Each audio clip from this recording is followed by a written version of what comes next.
Hi, my name's V. Welcome to my channel, Mama Needs to Read Romance, and this is Stepback number 46 in our Summer of Stepbacks Countdown. Man, do I have a gorgeous one for you, and I got this recently at a used bookstore. I had to include it, and I'm just so excited I got it before the countdown was over because it is exquisite from cover to stepback, and it is by the fabulous Catherine Coulter. Yes, again, this lady's got some good covers and stepbacks. What can we say? And by the way, I got this for 49 cents. Looking at this, we see a gorgeous embossed necklace. Are these emeralds? That's what I want to say. Or perhaps jade? What are we thinking? I love the diamonds. I also love the hot pink foiling for the title and author's name. Notice also we've got some laser cutting around part of the necklace as well as this portion. Get ready, guys. You remember I said yesterday, if you're into architecture, realism, outfits, you've got it made, because let's go. Oh my gosh. Now, does this deliver on the romance? Not necessarily, but I still think this one has so much to offer. I'm just so in love. Let's break this one down. It appears that this is set in,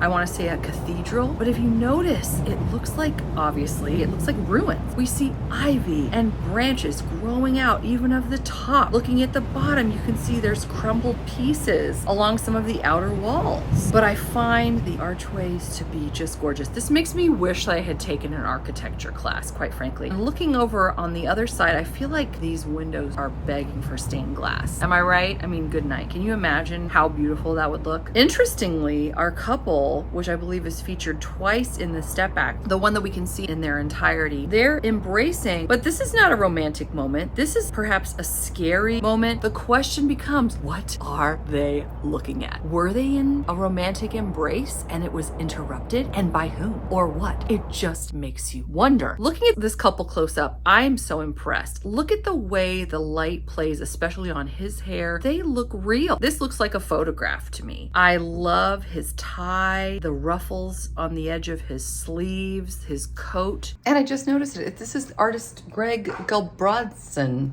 Again, I'll leave some links in the description box if you want to learn some more. He's a gorgeous man. As well as our heroine, I love the tendrils of hair flowing out of her updo. We also see a beautiful lacy navy blue gown with a high collar, and she appears to have a cape or a shawl over one arm. She looks very confident, and also she's looking at us. Here's another one where we're getting stared at.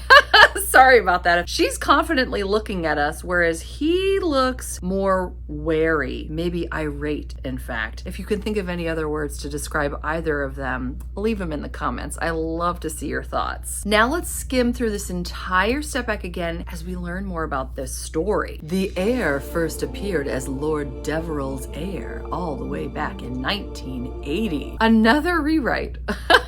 This is too funny. Catherine Coulter extensively rewrote this novel, giving it greater scope and depth, but most important are the changes in all the characters. They're now richer and fuller, brimming with life and passion. Justin Deverell, the new Earl of Strafford, is a military man who is strong, shrewd, stubborn, and very possibly one of the most handsome men to ever become an earl. As for his cousin Arabella, a cousin again? What is it with the cousins? Whom he must wed or gain nothing but an empty title.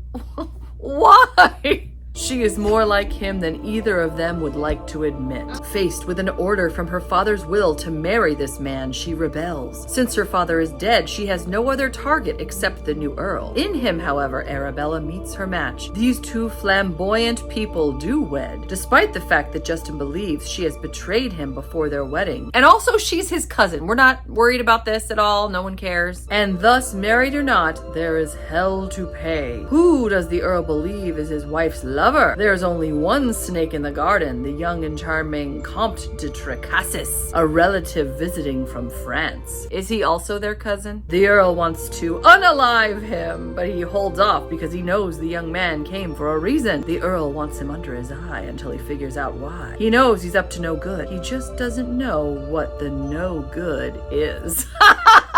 That is on the back of this book.